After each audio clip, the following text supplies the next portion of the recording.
The screen is visible? Yes, sir. Okay, let's start the session. So in previous class, we have discussed about the detailed investigations, the direct methods, semi-direct methods, and indirect methods. So we have discussed. So in today's class, we are going to discuss about the depth of exploration. So here, depth of exploration, that is how much depth to be explored for taking the samples and all. Here, the depth of exploration which is required at a particular site, which depends upon the degree of variation of the surface data in the horizontal as well as in the vertical directions. And even it is not possible to fix the number or disposition and the depth of borings without making a few preliminary borings or soundings at the site. The geotechnical engineer or the who is the in charge of that particular subsurface exploration having a long experience and good engineering judgment may give some guidelines. Here, the depth of exploration is governed, means how much depth to be explored for getting the samples or for identifying the up to which the stress can go on increasing, that all governed by here the governed by the depth of the influence zone. So here the depth of influence zone means the soil deforms only up to a certain depth within, so we called as an influence zone, up to which the soil deforms, up to which depth the soil deforms, that zone what we call as a influence zone.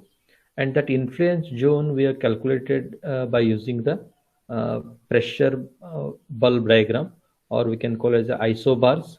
Isobars means the contours of equal pressures in the vertical directions. You might have studied in your geotechnical engineering how to draw the pressure bulb for a particular footings or under the footing, how the isobars can be drawn. Isobars are nothing but contours of equal pressure in a vertical direction. They are called as a isobars. So till what extent, till what depth the pressure of the soil exerts. Okay, so that is what we call as a influence zone. So here the influence that is governed by the depth of the influence zone. That is depth of exploration is governed by the depth of influence zone, which depends on the type of the structure, that influence zone which is depending upon the type of the structure, intensity of loading, what load is, how much load is coming on the structure, shape and disposition of the loaded area, then the soil profile and the physical characteristics of the soil. So on these all properties, the depth of influence zone will be depends.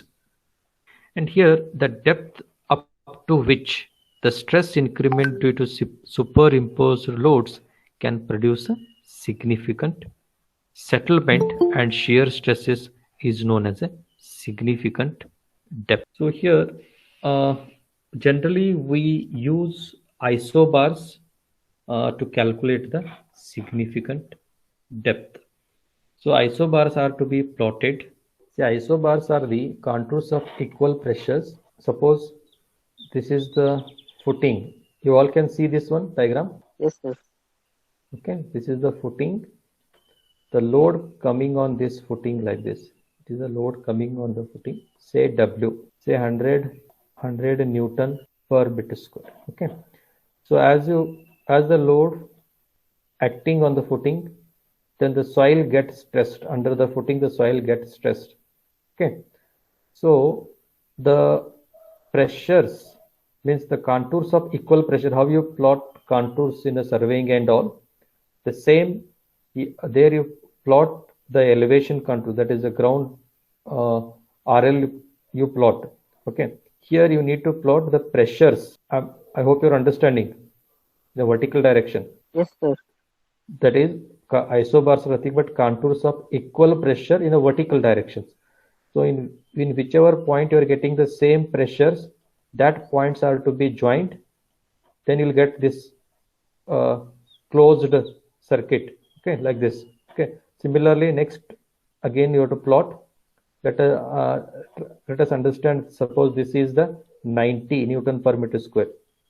This pressure, whatever the pressure bulb you have drawn, this is 90 Newton per meter square. Next is 80. Then again it goes on decreasing as the area get increases. Again it get increases like this. Say this is 70. Then again it goes 60, like this it will go.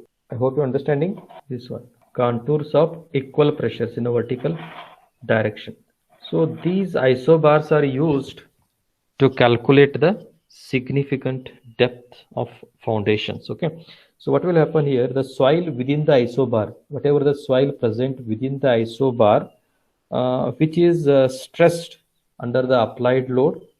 So it is stressed more under the applied load. Say here it is a 90 and here it is a 80 and 70, it goes 60, then comes 40, 30, 20, 5, 1, like this. Then the stress go on decreasing as the depth go on increases. Means this much is the influence zone for this one. Okay. Again, this is the influence zone for this pressure.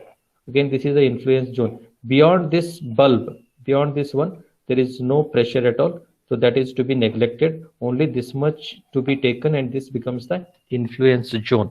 I hope you understood, all of you. Yes, sir. Yes, sir. So this is what we call as a pressure bulb. There is a contours of equal pressure. It is like a contours, and these isobars form a closed figures and resemble like a bulb. Hence, they are called as a pressure bulb. These are called as a pressure bulbs, and these pressure bulbs are used to calculate the significant depth of foundation. Means till what extent the soil is going to deform, up to that depth we can take as a significant depth. So you all know the pressure formula. What is the pressure formula? Can anyone tell? Force acting per unit area. Yes, force per unit area, what we call as a pressure. Okay. So now tell me, if area decreases, what about pressure? Increases, sir. Increases. If area increases, what about pressure? Decreases, sir. Decreases. With this definition, you can easily understand here. See, the influence zone is the area is less here. First bulb. Yes or no? The area is less here. The stress is more here. Just beneath the surface of the footing, the stress is more here, 90. Then again, this much is the area. Next bulb is having this much of area. Means the soil mass get increasing within this isobar. What is the stress here? 80. Then again, as the area go on increasing, the stress is go on reducing. Okay. Till what depth the stress will be go on decreasing. Finally, it should be at least 20% of the load. 20% of the load to be taken as the significant depth. I hope you understood. 20% of 100 means how much you will get the last? 20. 20. So till that you have to take as a significant depth as per the code. 20% of the load acting on the structure is to be taken as the significant depth. That is mentioned in the code. Means here the significant depth is generally taken as a depth at which the vertical stress is 20% of the load intensity. So till here we have to take as a significant depth, and whatever the area is coming under this zone, it is called as a influence zone. I hope you understood, all of you. Beyond this zone, there is no stress acting here. Only within the isobars, the stress will be more. So these isobars are used to calculate the significant depth for the exploration program. Understood, all of you? This one? Yes, sir. Yes, sir. Yes, sir. Coming to here the depth of exploration is governed by the depth of influence zone, which depends upon the type of the structure, intensity of loading, shape and disposition of the loaded area, the soil profile and the physical characteristics of the soil. And also this depth up to which the stress increment due to superimposed loads can produce the significant settlement and shear stress is known as significant depth. Means as I told there will be a critical isobar also. What is that critical isobar? A critical isobar means at that isobar, the foundation gets settles, also the soil gets settles, and that what we call as a critical isobar. So here, this is the critical isobar, last isobar is the critical isobar. 20% of the load what we have taken as a critical isobar. Till this depth, the foundation is going to settle. Okay, as per the codal provision, what it is saying, 20% of the intensity of the load which is acting till that depth we have to take as a significant depth, and till that depth the foundation of the soil is going to settle, as well as the footing is also going to settle. And the depth up to which the stress increment due to the superimposed load can produce a significant settlement, and shear stress is known as a significant depth.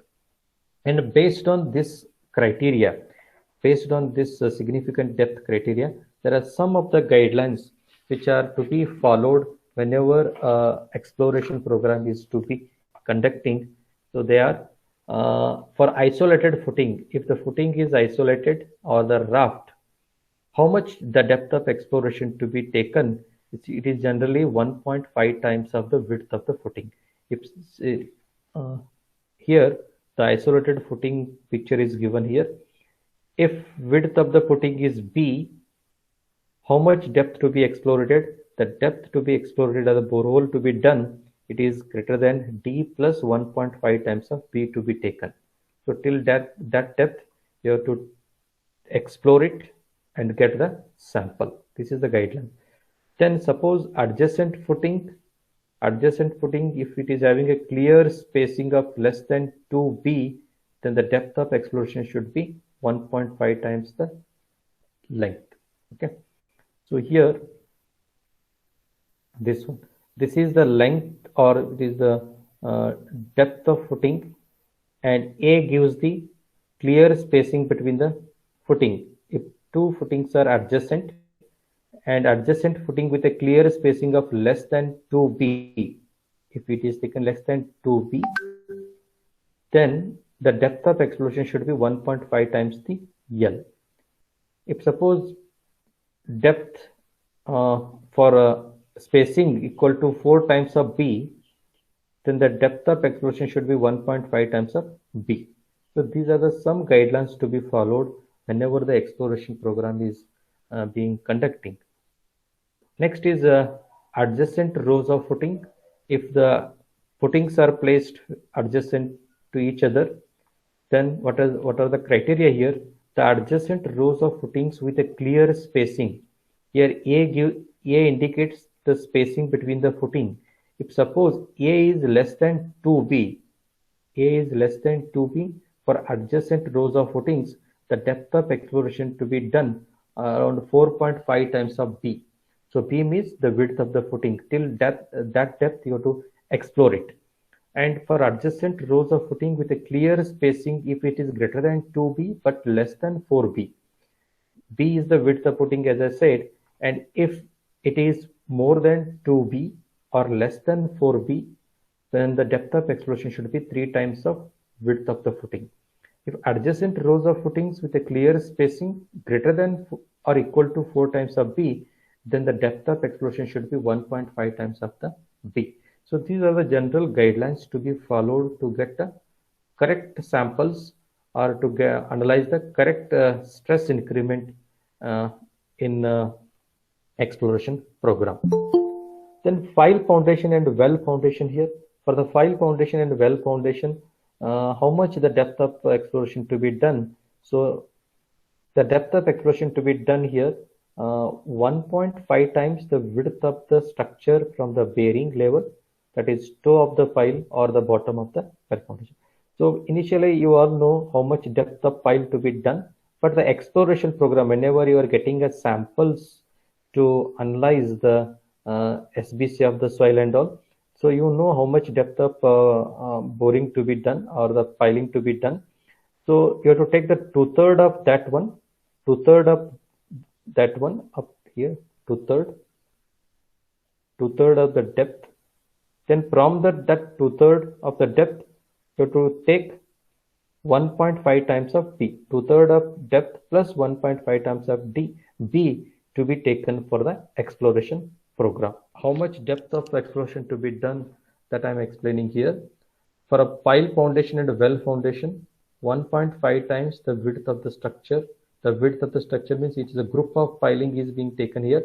So the width, total width to be taken, this is the total width of that pile group to be taken, and 1.5 times of this width to be taken along with 2/3 of the depth of the pile. 2/3 of depth of pile plus 1.5 times of B. Till that depth you have to explore it and get the sample. So in case of a road cuts, it's a road cuts, it is taken at least which is equal to the bottom width of the cut. Means whatever the bottom width is there here in B. So that much depth to be explored and to be taken the samples. And in case of a road fills, the minimum depth of boring is 2 meters below the ground level, or height of fill, whichever is greater to be taken. Okay. In case of a filling, road filling. Okay. The next, this is one generalized rule to be followed in case of a multi-story buildings. How much the depth of exploration to be taken, it is given by Sauer in 1970. This is the formula to be followed. The empirical formula, D is equal to C into S raised to 0.7. Here where C is a constant and the depth of D is the depth of exploration, and how much to be taken C. C to be taken 3 for the light steel buildings. If the buildings are light structures of steel buildings, that C value is 3, or a narrow concrete buildings, the value of C is a 3. Then 6 for heavy steel buildings or wide concrete buildings, and S is the number of stories. This is the formula to be taken for the thumb rule, or you can say it is an empirical formula, how much depth of exploration to be done for a particular site. If the structure is a light steel structure, the value of C to be taken as a 3, or if it is a narrow concrete building, the value of C is again 3, and where S represent the number of stories. If you substitute that, then you will get the how much depth of exploration to be done. Then coming to the spacing of borings, it is very, very important, the spacing of borings. This spacing of boring, that is the lateral extent of exploration and the spacing of boreholes, which depends mainly on the variation of the strata in the horizontal direction, and the exploration should be extensive so as to reveal major changes in the properties of the subsurface strata. And here the number on the spacing of boreholes, the number and spacing of boreholes or the trial pits what you are going to excavate to get the sample will depend upon the extent of the site and nature of the structure coming on it. And suppose the structure is very compact building and the site covering an area of about 0.4 hectare, or you can take it as a 0.4 hectare is almost equal to the it's a 1 acre. 1 acre, in 1 acre land, if you are constructing a building, how many boreholes are required, or how many trial pits are required to get the information about the site. That is one borehole or trial pit in each corner. Suppose this is an area you are having of area of around 0.4 hectare. You would require one borehole on each corner. Each corner, the one borehole to be taken like this. Then one at the center. So total number of boreholes to be taken here as 5 boreholes to be taken, and out of the 5 boreholes the samples are been collecting and the required information to be getting from the laboratory tests. And suppose if the building is very small building, one borehole is sufficient. If it is very small building, one borehole at the center is sufficient, or one trial pit at the center is sufficient. I hope you understood. Yes, sir. Yes, sir. The spacing of borings means how many number of borings are required per particular site or particular area, that I am explaining here. Okay. Next, for a large multi-story buildings, the borehole should be drilled at all the corners. If it is a large multi-story buildings, the boreholes should be done at all the corners and also at the important locations if it is a multi-story building. And generally the spacing between the boreholes is kept between 10 to 30 meter, and which depends upon the variation in the subsurface conditions as well as loadings. Okay, so the number of or the it depends the whatever the spacing you are keeping for boreholes, which will be depending upon the subsurface conditions as well as the loading conditions. Okay, here as I told, the compact building on all the corners, one borehole, and also at the center. And if it is a small building, one borehole is sufficient at the center to get the information. Okay. And this table gives you the spacing between the boreholes for different types of projects. For a highway projects, the spacing to be taken around 300 to 600 meter, the spacing between the boreholes. For a highways, the subsurface explorations are usually carried out along the proposed center line or along the proposed ditch line, and the spacing of boreholes are usually kept 300 to 600 meter spacing. And for earth dams, again the same for earth dams, also along the center line, proposed center line, the samples are to be collecting by making the pits. And what is the spacing to be maintained here is 30 to 60 meter, and burrow pits 30 to 120 meters, and these are for the canals. And for the multi-story buildings, the spacing to be maintained is 15 to 30 meter spacing. And for a single-story factories, the spacing to be maintained is 30 to 90 meter. These are the some guidelines to be followed before taking the exploration program. How many number of boreholes to be taken, or how much spacing to be maintained, or how many boreholes are taken for a particular building. So these are the some guidelines to be followed. I hope you understood these many guidelines, all of you. Yes, sir. So just to go through this one, the depth of exploration and the guidelines to be followed for the exploration program. Okay. So next will be the samples. So as you all know, there are three types of samples: the disturbed samples, undisturbed samples, and again representative samples and non-representative samples.